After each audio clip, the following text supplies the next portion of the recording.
I'm Cape Joel, and this is Comic Smack, your weekly, daily, all the time, anytime comic show where I give you your fix of everything you need to know from the world of comic books and superheroes. And on today's show, we're taking a closer look at Black Panther, issue number 3.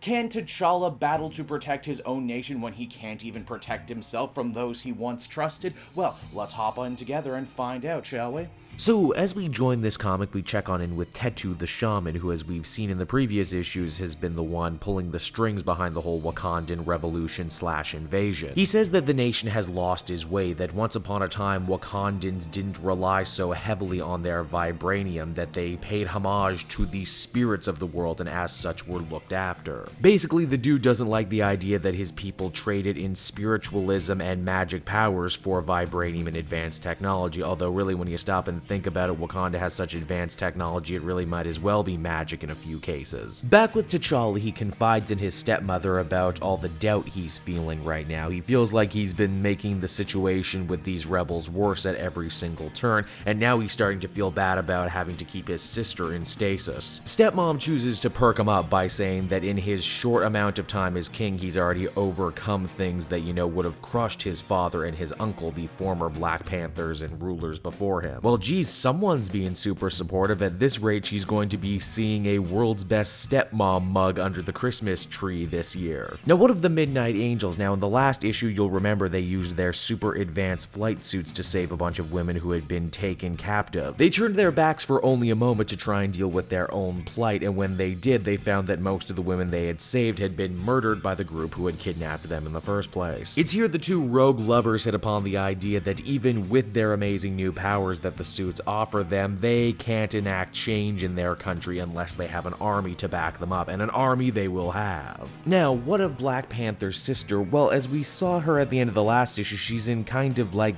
the Matrix, and I mean that half seriously and half jokingly.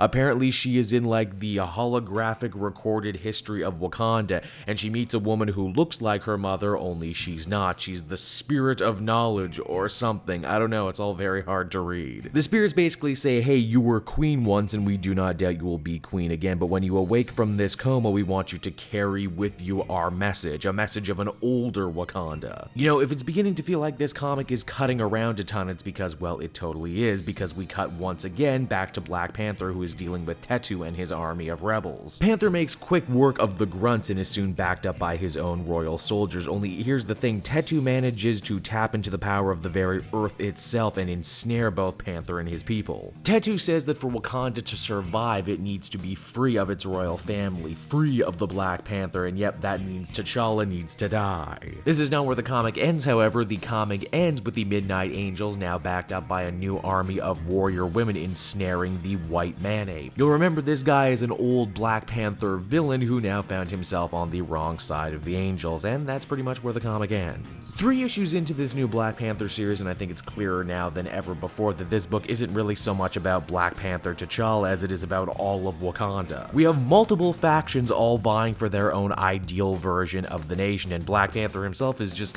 sorta caught in the middle. It becomes slightly grating though at the rate the comic cuts around that when we eventually do get to spend some time with the title character in Black Panther, he's either A, beating people up, which is fine, or B, being doubtful about stuff. Yes, T'Challa has a lot on his plate, probably more than most superheroes do, but it's not really endearing or entertaining to see a dude just have to, continually weigh choices the way he is. There comes a point when you just have to say either shit or get off the Panther pot, as it were. Of course, what I'm trying to say in my very clumsy sort of way is that I give this one a 6.5 out of 10. Hey everyone, thanks so much for watching my newest video. I hope you enjoyed it, and while you're here, why not check out another video I have on offer, or maybe if you're feeling in a supportive mood, you want to like or subscribe. And if you want to support the creation of more videos just like this one, then please by all means check out the Cape Joel Patreon. A little bit goes a very long way, and I will see you all next time.